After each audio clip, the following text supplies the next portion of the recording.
Mr. President, the War Department is going to fight decisively, not endless conflicts. It's going to fight to win, not to lose. We could have won every war, but we really chose to be very politically correct or wokey. After winning a war for independence in 1789, George Washington established the War Department, and Henry Knox was his first Secretary of War. And this country won every major war after that, to include World War I and World War II. Total victory, Mr. President, as you said. Then 150 years after that, we changed the name after World War II from the Department of War to the Department of Defense in 1947. And as you pointed out, Mr. President, we haven't won a major war since, and that's not to disparage our warfighters, whether it's the Korean War, or the Vietnam War, or our generation of Iraq and Afghanistan. That's to recognize that this name change is not just about renaming, it's about restoring. Words matter. It's restoring, as you've guided us to, Mr. President, restoring the warrior ethos, restoring victory and clarity as an end state, restoring intentionality to the use of force. So at your direction, Mr. President, the War Department is going to fight decisively, not endless conflicts. It's going to fight to win, not to lose. We're going to go on offense, not just on defense. Maximum lethality, not tepid legality. Violent effect, not politically correct. We're going to raise up warriors, not just defenders. So this War Department, Mr. President, just like America, is back.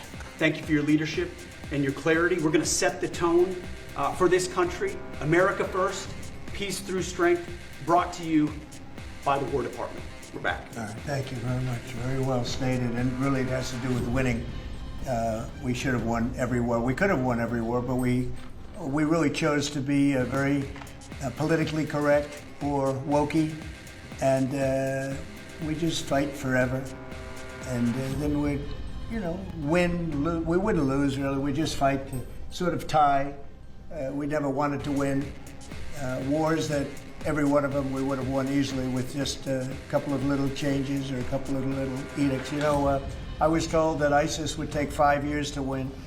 And Dan Kane, when I told him how long would it take, he said, I think about 4 weeks, sir. I said, what do you mean 4 weeks? I was told 5 years by the people in Washington. You know who they were? 5 years. I said, you can't do it in 4 weeks. I actually flew to Iraq to meet with him, and I met him at a big air base. And remember that famous day? Well, it turned out to be a famous day for our country because you're now the head of the Joint Chiefs of Staff, which is the biggest deal. And he is, because he did things that everybody said he couldn't do. So they said it was going to be 5 years, and he knocked them out in about 4 weeks total, 100%. We took over, and ISIS was gone, and pretty amazing. But we never fought to win, and now if we have to fight at all, we solved 7 wars. We have the one that I thought was going to be probably one of the easier ones, and that's with President Putin and Ukraine. And that turned out to be one that's a little bit more difficult, but the 7 are done. They were supposed to be much more difficult to solve. I solved every one of them, and we're going to get the other one done too. But it turned out to be a little bit more difficult than I thought. And it'll get done or they'll be held to pay. But because they're losing 6 to 7, it used to be 5. I used to tell you 5, now it's almost 7. I guess 7,000 people last week, 7,813 people, young soldiers died, Russian and Ukrainian, not American soldiers. But it's a shame, and it's just, they're human lives, and I want to see it stop. But General Kane's done a fantastic job, and again, defeated ISIS, which they said would take a long time, and it didn't take a long time at all, and did other things that people said really couldn't happen. We have the greatest equipment in the world. We have the greatest soldiers in the world. Dan, say a few words, please. Yes, sir. Thank you, Mr. President. It's a true honor for me today to represent the incredible men and women of America's joint force.